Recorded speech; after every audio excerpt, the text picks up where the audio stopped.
History turned its page to 1943. The situation in World War II underwent a major turning point. Early in the year, Soviet forces triumphed in the Battle of Stalingrad. Germany lost its strategic initiative on the Eastern Front. The Allies counterattacked the Axis powers on the Western European front. Eisenhower's troops landed in Sicily, overthrowing Mussolini's rule. Pacific-wise, MacArthur directed armies to capture the Solomon Islands, New Guinea and the Gilbert Islands held by Japan, heavily damaging the Japanese army. In October, to open the China-India Road, a force of 260,000 troops combined by Chinese, British and American units, began to attack Japanese forces in northern Burma. Across the vast north and central China, the 8th Route Army and the new 4th Army fought hard against mopping up, friction, encroachment, and village purification, surviving the harshest period against Japanese aggression.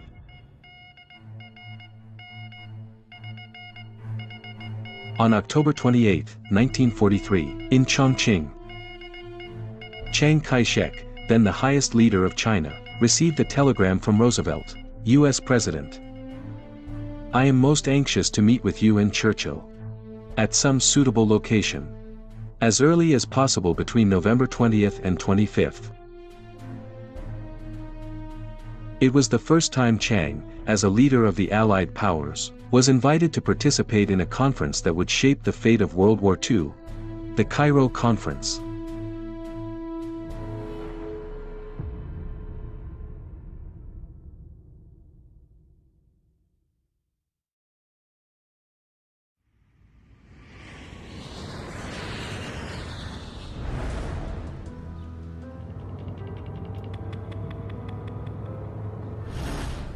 About 50 kilometers from downtown San Francisco, the Hoover Institution at Stanford University holds the complete diaries of Chiang Kai-shek. Chiang's descendants made an agreement with the institution. The diaries may be consulted and excerpted, but never photographed or duplicated.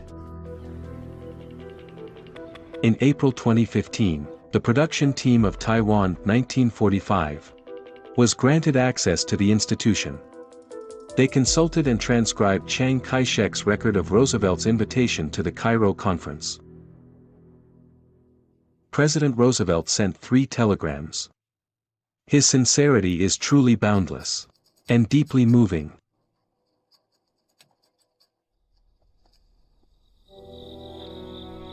Diaries are the most private form of expression. From 1915 to 1972, over a span of 57 years, Chiang Kai-shek kept a diary without interruption. These diaries reveal secret details of many major events that shaped Chinese history. In this meeting with Roosevelt and Churchill, I held a spirit of seeking nothing and offering nothing, engaging in a frank exchange of views on military, political, and economic matters. His attitude toward attending this conference was in fact one of great caution, even what we might call a low-key stance.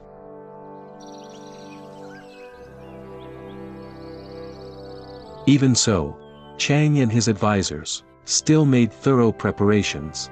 The proposals were drafted by Wang Chonghui, Secretary General of the National Defense Supreme Council.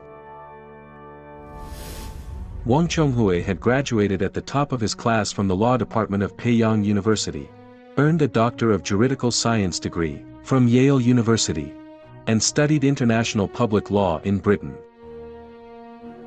He was the first Minister of Foreign Affairs in Republic of China, and the first Chinese judge at the Hague International Court of Justice.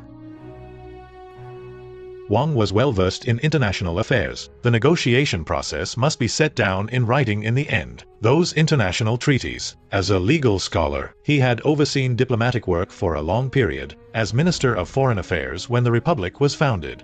It was essential to have someone like him, who understood domestic and foreign affairs and international matters, participate in important international occasions, especially when it came to the stage, after negotiations, An expert in law was crucial when signing treaties.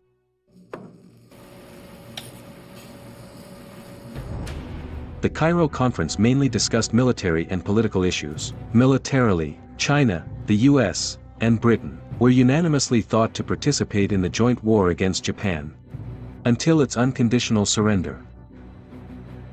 Politically, the three nations mainly discussed post-war China, the disposition of Japan, the issue of oppressed nations in Asia, and the founding of a new international organization.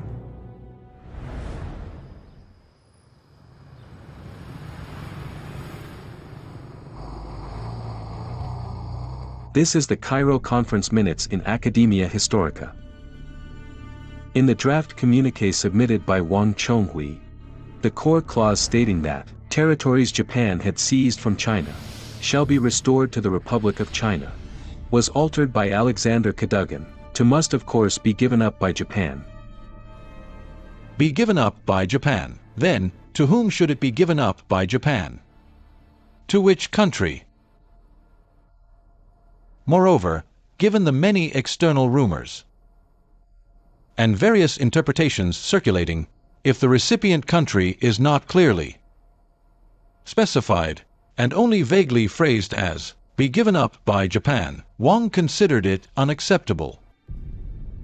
People around the world know that this war arose from Japan's invasion of northeast China, and the purpose of our fight is to resist aggression. If the wording remains so vague, the conference communiqué will be meaningless and will completely lose its value. Britain firmly opposed restoration. But after hearing Wang's argument, the Americans supported Wang Chonghui's position, so it became 2 against 1. China and the United States shared the same view, so Churchill and his diplomatic representative felt they could no longer persist in their previous objection to the use of restore. Thus, the final wording was changed to restore. This is the Cairo Declaration in English. It clearly states that all the territories Japan has stolen from the Chinese, such as Manchuria, Formosa, and the Pescadores, shall be restored to the Republic of China. Well, as I say, it was, of course, important in terms of making sort of a solid case that these territories should be returned to China. Well, I think, of course, it was important in making, as I said, categorical that the Allies were united in the fact that there must be a total return of all the properties Japan had seized and taken over by whatever means. The Cairo Declaration was a wartime treaty. It didn't follow the usual procedures. Heads of state directly expressed their consent in negotiations, and it was issued as a press communiqué. Concluding a treaty through a simplified process isn't flawed under international law. It indicates that such matters are more important and more urgent. Occupied by Japan, Taiwan's fate and future remained uncertain. Not only was Britain's stance ambiguous, but in the United States there were multiple differing views on how to handle post-war Taiwan.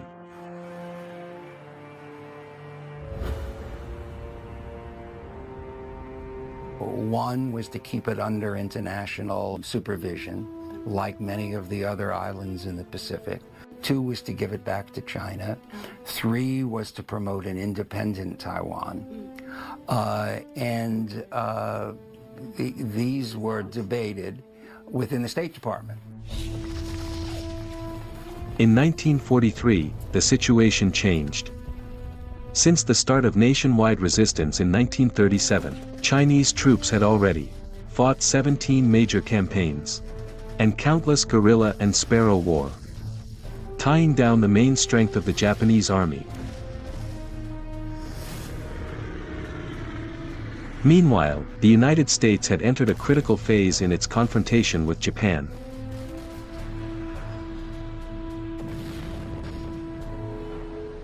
That it was just too hard, China couldn't fight anymore, and of course that alarmed the American side.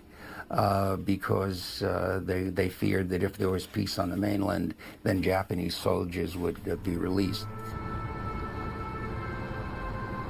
The Chinese theater pinned down over 500,000 Japanese troops, even up to 1 million at its peak. That was truly remarkable. You know, France surrendered in just 1 month. Britain stayed behind on the British Isles and didn't engage much in fighting on the European continent. But China stood firm and fought head-on, clashing with Japan with blood and flesh. This was crucial because if China had collapsed, surrendered, or become a puppet of Japan, the Japanese army could have immediately withdrawn, aimed at the Soviet Union, and targeted America across the sea. That's why Roosevelt placed great importance on China.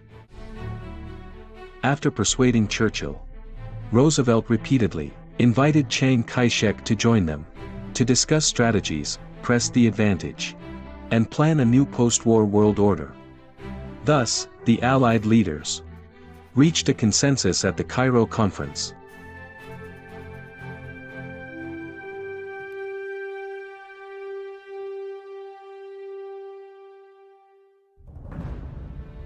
On December 1, 1943, the Cairo Declaration was issued.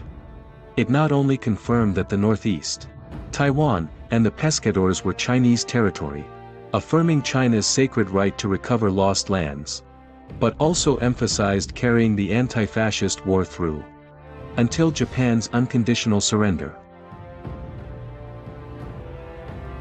The Northeast, Taiwan, and the Pescadores, territories lost for 12 and 50 years respectively, were now proclaimed in a joint statement of 3 nations.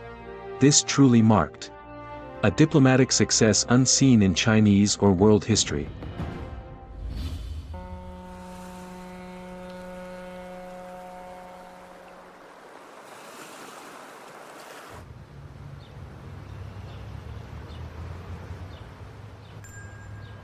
Shimonoseki City of Japan is also known as Magwan.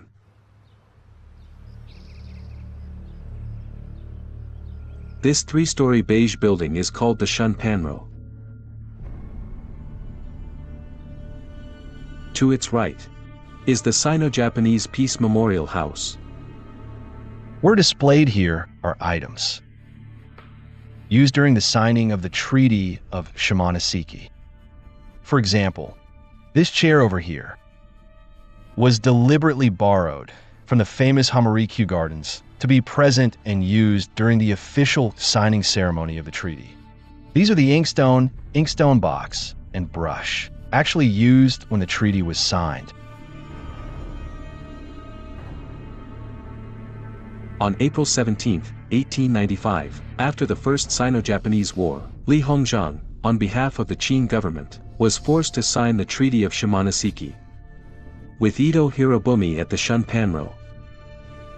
The treaty ceded Taiwan and the Pescadores to Japan and imposed an indemnity of 230 million taels of silver.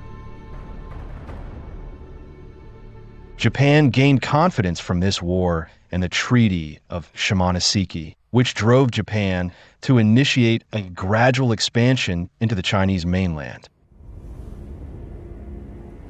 After the Meiji Restoration, Japan turned toward external expansion. The expansion followed 2 lines. One was the Conquer Korea argument, targeting the Korean peninsula.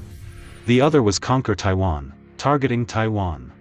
It should be said that Japan's coveting of Taiwan was long premeditated.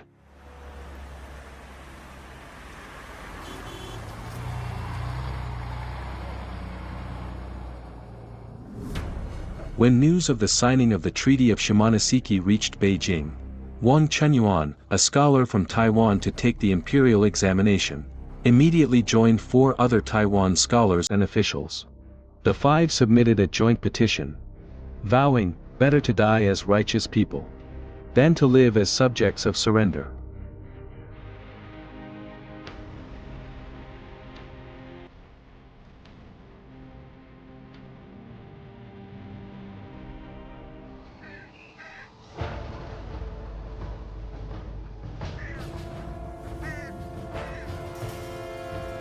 Taipei, a 10-year-old city, finally knew that Taiwan had been ceded.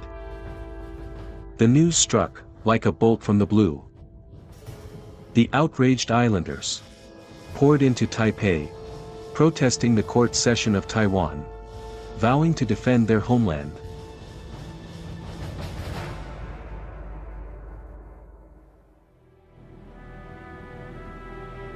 Xiu Fengjia, who had also passed the imperial examination, wrote a petition in his own blood, and took the lead in jointly telegraphing the court, declaring, "We shall live or die with our homeland."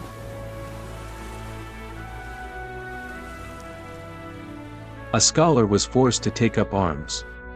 The grief, indignation, and despair in his heart were beyond outsiders' understanding.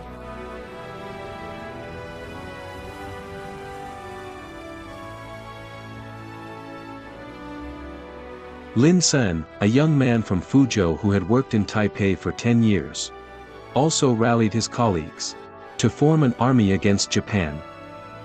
Yet the tide had turned. The Japanese army eventually marched into Taipei. After Taiwan was ceded, the Qing government ordered all troops and officials to withdraw across the strait. For the people of Taiwan, there was a lack of support.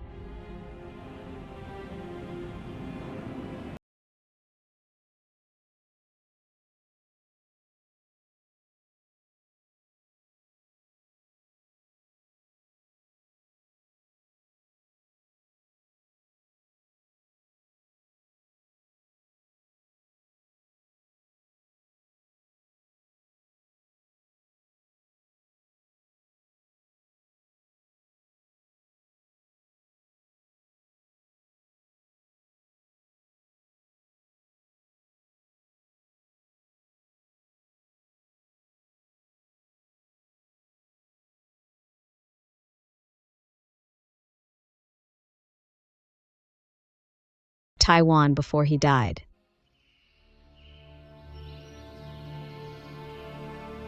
This is where Lin Sen lived in Fuzhou, Fujian. After being forced to leave Taiwan, Lin returned to his hometown, joined the Revolutionary Alliance, and began to fight against the Qing government. When Nanjing Provisional Government was established, Lin Sen served as president of the Senate. As he himself said, both Fujian and Taiwan are equally my homelands. I shall be responsible, obligated to live or die with my homeland, which is Taiwan, even though he couldn't set foot on Taiwan soil for the rest of his life. They could be said to have shared the fate experienced by the elites of Fujian and Taiwan amid the internal troubles and foreign threats of the late Qing. To occupy Taiwan, the Japanese authorities mobilized over 1/3 of their force, more than 70,000 troops and the majority of their standing fleet, advancing southward. In the 5 months following the Japanese landing in Taiwan, at least 14,000 Taiwan people were killed, with countless more injured. During the same period, it took Japanese army over 4,800 deaths and more than 27,000 injuries to occupy Taiwan. From north to south, from the coast to the mountains, the people of Taiwan threw their flesh and blood into a desperate battle to defend their homeland, regardless of the odds.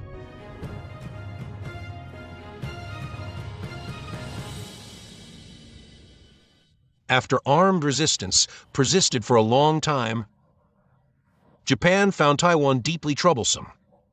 There was even talk in Japan of selling Taiwan's sovereignty to the British or the French, simply to get money for it.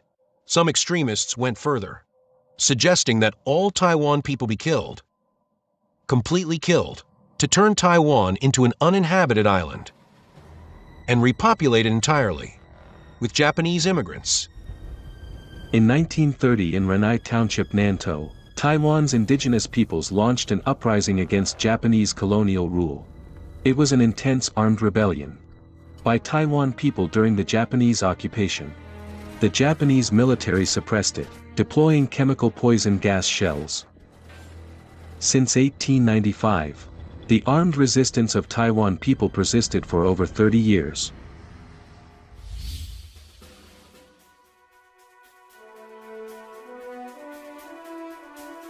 After World War I, influenced by nationalism, and the May 4th movement, local gentry in Taiwan, represented by Lin Xiantong and Jiang Weishui, started cultural resistance. They organized literary clubs to promote traditional culture and resist Japanese cultural invasion.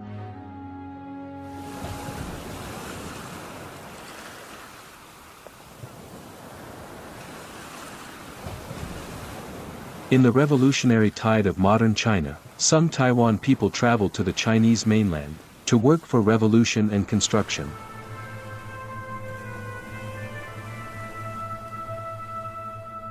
In April 1924, after attacking a Japanese police station and being wanted, the 18-year-old Li Yupeng fled Taiwan. He entered the Huanpu Military Academy.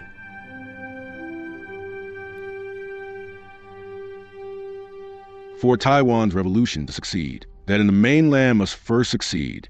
Only in that way would there be strength to help Taiwan expel the Japanese invaders. Some people held this logic at that time. By 1936, already occupying northeast China and Taiwan, Japan cast a covetous eye on China's vast territories. The shadow of war loomed over the land of China. With questions in mind, Edgar Snow arrived in northern Shaanxi. He was the first Western journalist to enter the red areas. In his Red Star over China, Snow recorded a conversation with Mao Zedong. Mao told him, "China's present task is to recover all lost territories, not merely to defend our sovereignty south of the Great Wall. That is to say, we must recover the Northeast. And the same applies to Taiwan." On April 1, 1938, Chiang Kai-shek delivered a speech, affirming the determination to recover Taiwan. The views of the two parties on recovering lost territories coincided. Modern China had long been fragmented, lacking something to unite the entire nation, due to the cooperation between the two parties and the united front against Japanese aggression. All political parties and factions rallied under the banner of the United Front. It can be said that for the first time, China united, joined forces, and shared a common hatred for the enemy.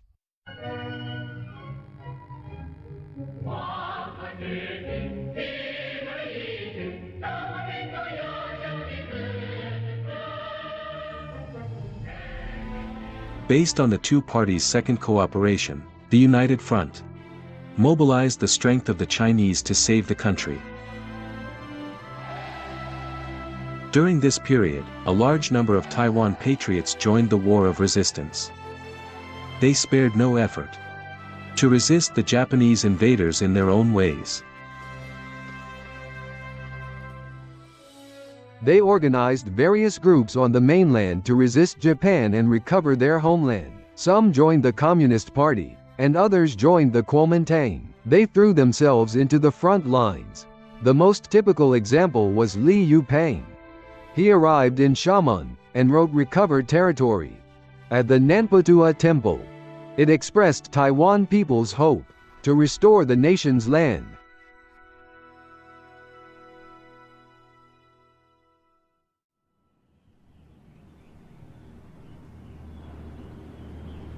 This is an ordinary building on Jiufang Lane in Jinhua, Zhejiang Province.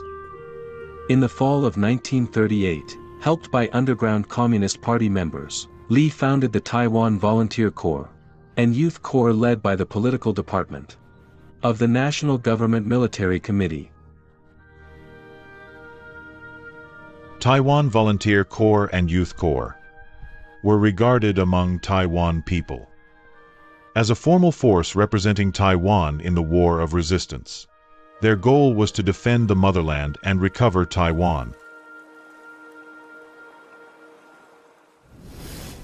In April 1940, Dong Biwu from the Communist Party and representatives from other parties at the People's Political Council jointly submitted proposal to promote the revolution in Taiwan and Korea to hasten the enemy's collapse.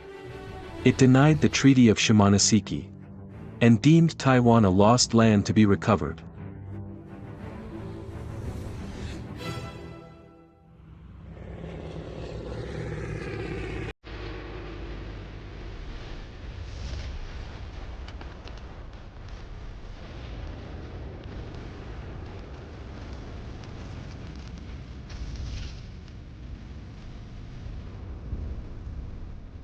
On December 8, 1941, the Japanese military attacked Pearl Harbor and invaded Southeast Asia and Hong Kong.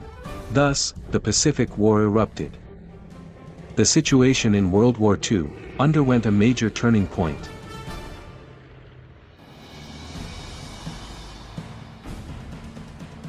Then Lin Sun, chairman of the national government, issued the declaration of war against Japan. China formally declared war on Japan. By the declaration, China stated that all unequal treaties were rendered null and void, even without the Cairo Declaration after China's victory in the war.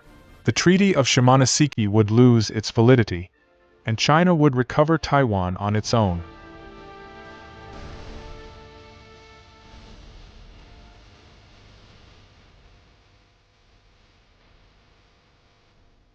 On April 17, 1944, the Xinhua Daily in Chongqing, affiliated with the Communist Party of China, reiterating that Taiwan is part of China. It also called on Taiwan people to unite as one and resist aggression, striving to return to the motherland.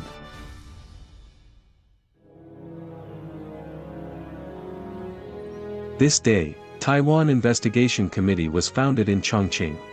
Chen Yi, Fujian provincial government's former chairman, was made the leader, officially launching the work of taking over Taiwan. Chen Yi was born in Shaoxing, Zhejiang Province. He graduated from the Japanese Military Academy and the Army War College.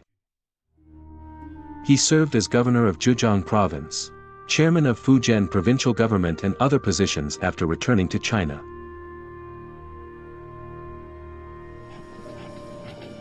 As chairman of Fujian provincial government, he led or dispatched delegations to Taiwan 3 times for inspections, to draw lessons for the economic development of Fujian. The entire Taiwan was surveyed. Different types of work were assigned accordingly. Finance experts examined financial matters. Tea workers studied tea, fruit growers and rice cultivators. Each focused on their respective fields. The aim was to strengthen Fujian, to make it better.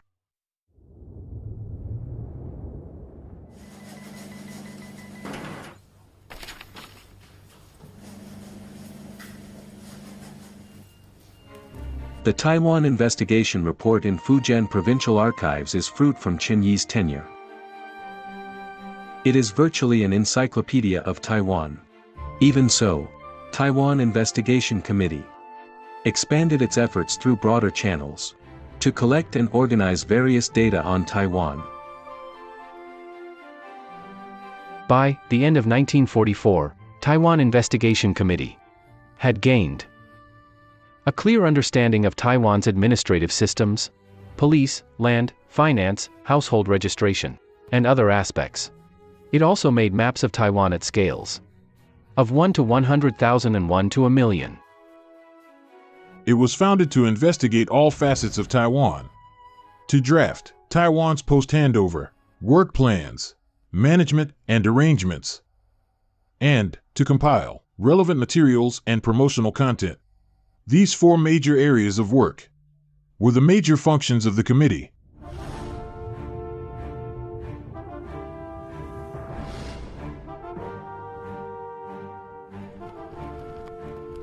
To force Japan's surrender, America needed precise info to ruin the fortifications Japan had built in Taiwan.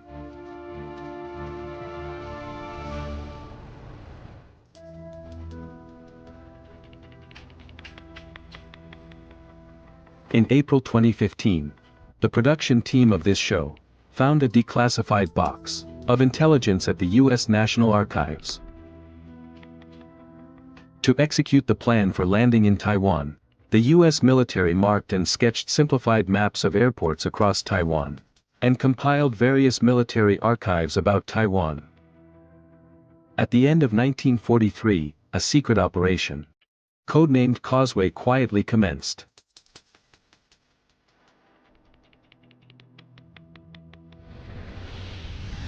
Causeway meant paving a route from the Philippines, from the South Seas, directly leading to Japan. Taiwan, of course, was a crucial strategic point along the way.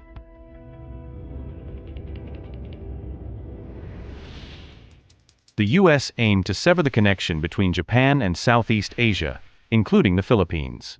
Controlling Taiwan would essentially cut off Japan's north-south communications while containing Japanese forces along China's southeastern coast.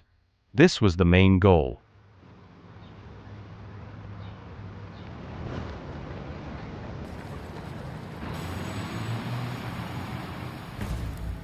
To support Causeway, one of the most renowned universities, Columbia University in Manhattan, New York, set up a special research center focused on Taiwan.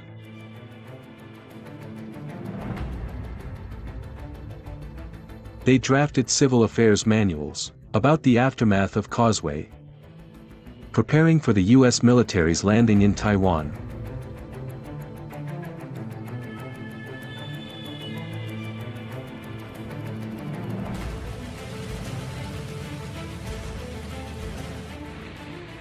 In October 1944, the U.S. military began air raids on Japanese-ruled Taiwan. Warplanes took turns bombing. Airports and industries were devastated and nearly paralyzed.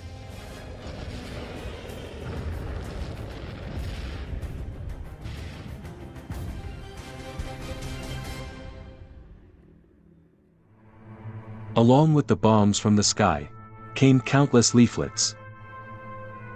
This leaflet featured a dove at the top and the Cairo Declaration below. It was printed in Japanese on one side and Chinese on the other. This one, with a map of Taiwan in the center, bore the words, "The two great nations of the Pacific coast are united to purge Japanese invaders and restore freedom to the people." Japan's control over such leaflets was strict. If civilians found them, from what I know, they'd be intercepted through the police system to prevent their spread. For the colonial authorities, the leaflets must be intercepted, and Taiwan people's thoughts must be controlled. The idea of loyalty to the Tenno was promoted through the education system. Upon arriving at the school, one would encounter, positioned at the main entrance, a bronze statue depicting the Japanese Tenno. Everyone had to bow 3 times together. As the Japanese military continued to lose, the Taiwan Governor General's office went to any length to send men and resources to the war. Even students had no choice. Zhang Kehui, a student of Zhonghua Commercial School, was drafted into the military. They said that the school had been suspended. "You are all student soldiers," announced the principal, and each class was reorganized into a platoon. After the announcement, each student was issued a rifle with a bayonet. All classes came to a complete halt. We were told that we'd split our time between studying and soldiering, but in the end we never had any classes. Behind Dajia, there was a mountain called Don Mountain. That's where we dug trenches.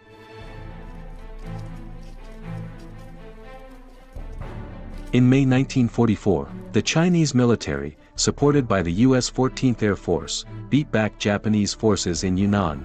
The Chinese military achieved victories in the battles of northern Burma and western Yunnan, in contrast to Japan's losses. Anti-aggression forces and civilians off the front seized the opportunity.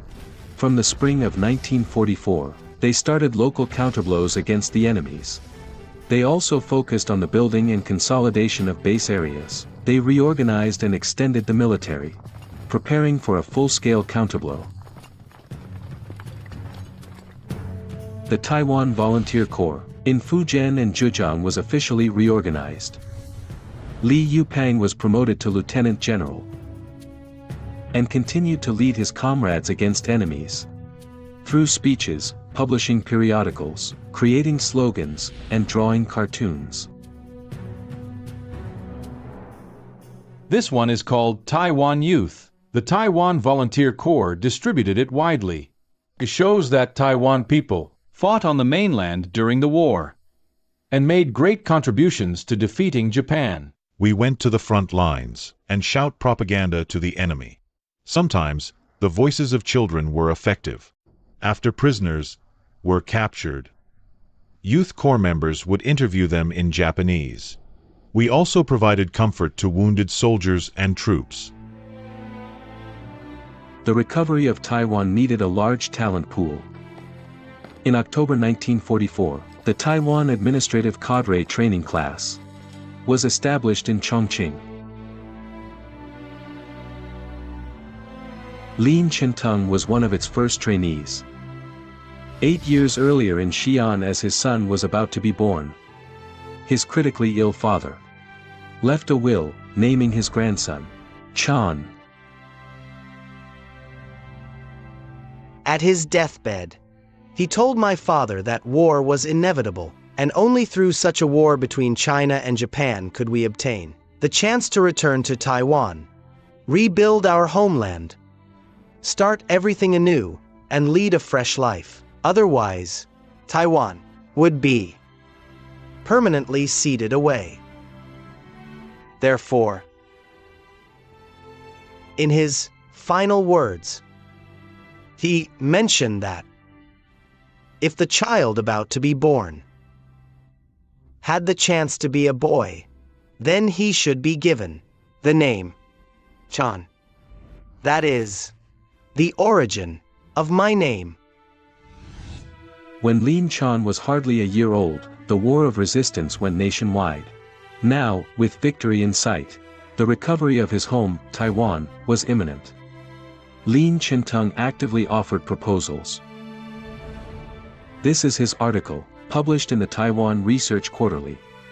He believed that individuals from various regions, who were respectable, healthy, and quick in handling affairs, should be rapidly trained for future use.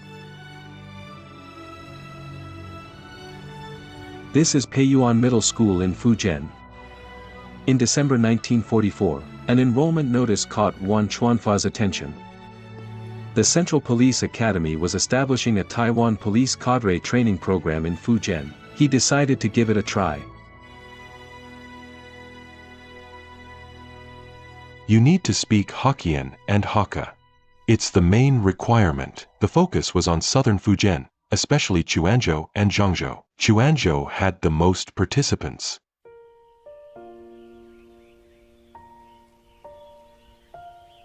Our instructors were from the Huangpu Military Academy. They trained us according to its system, including live fire exercises. Why did we need to learn military knowledge? Because when we went to Taiwan, we'd defend ourselves. Would the Japanese surrender meekly?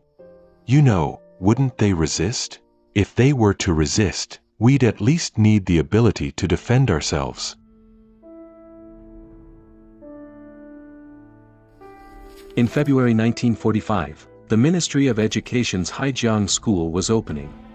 Zhang Xiaohuan, a graduate of Waseda University, and then a section chief in the Ministry of Education, selected Jin Shi School in Xianyu, Fujian as the location. That is Xianyu number 1 middle school now.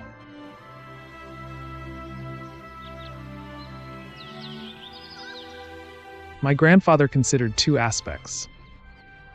They not only wanted to build this school as a 3-year junior college, moreover, they wanted to prepare, to cultivate talent for Taiwan itself, a training class.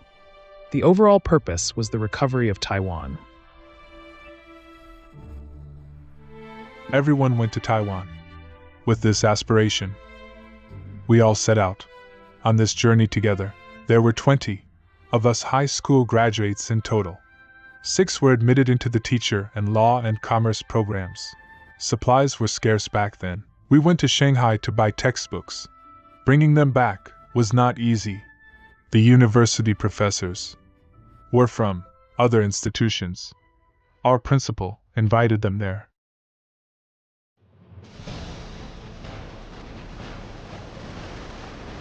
Causeway ended as U.S. forces landed in the Ryukyu Islands for a direct assault on the Japanese mainland.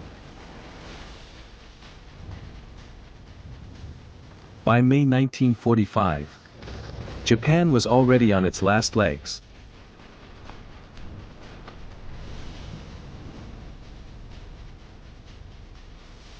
On May 8, 1945, Nazi Germany surrendered unconditionally.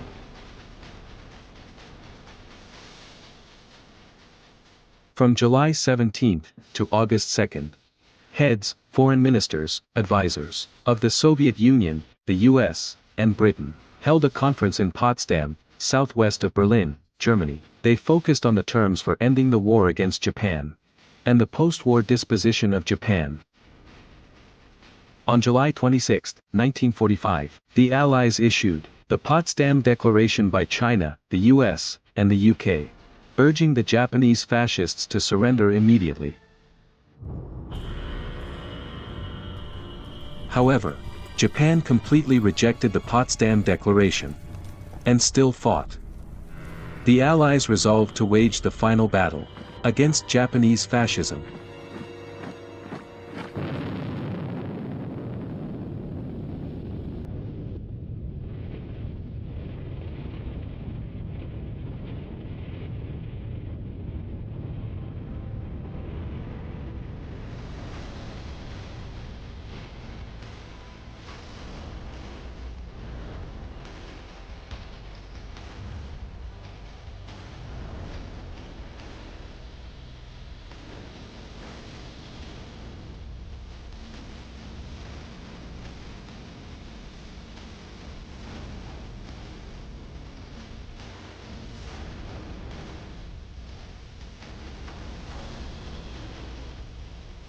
Japan surrendered. The Allied nations were immersed in immense joy.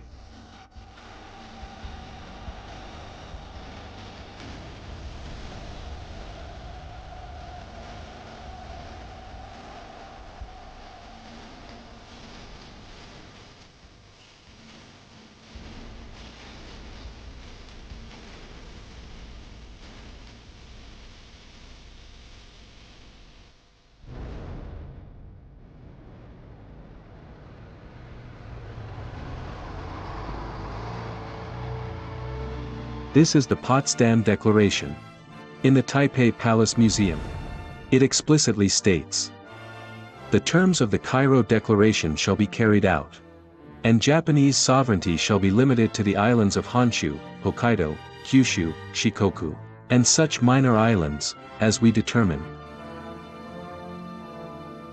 Cairo Declaration was incorporated. It decided Japan's unconditional surrender in Potsdam Declaration. So, this series of events is fundamentally rooted in the Cairo Declaration, rooted in the Cairo Conference. So this forms a reasonable, interlocking chain.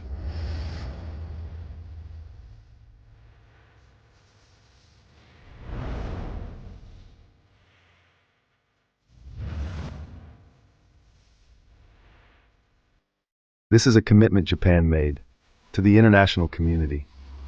Disregarding this commitment would mean losing credibility on the world stage. To challenge this international commitment from the perspective of human interaction is an utterly dishonorable act. The Chinese nation was gravely damaged by the Japanese aggressors.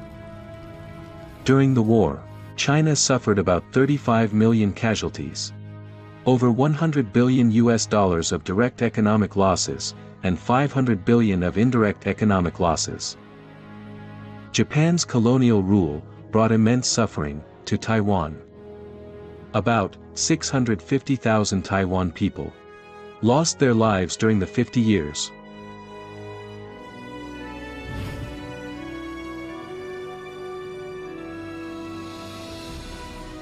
Through arduous and bloody struggle, Chinese people achieved the first complete victory against foreign invasion in modern times, ushering in a new journey of rebirth for this ancient country toward a bright future.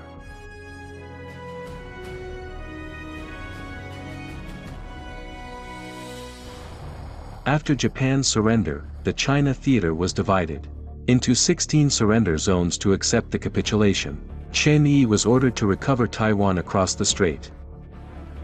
Separated for half a century, how would Taiwan face the arrival of this turning point? Please stay tuned for the 6-episode historical documentary, Taiwan, 1945, Episode 2, Rebirth of the Treasure Island.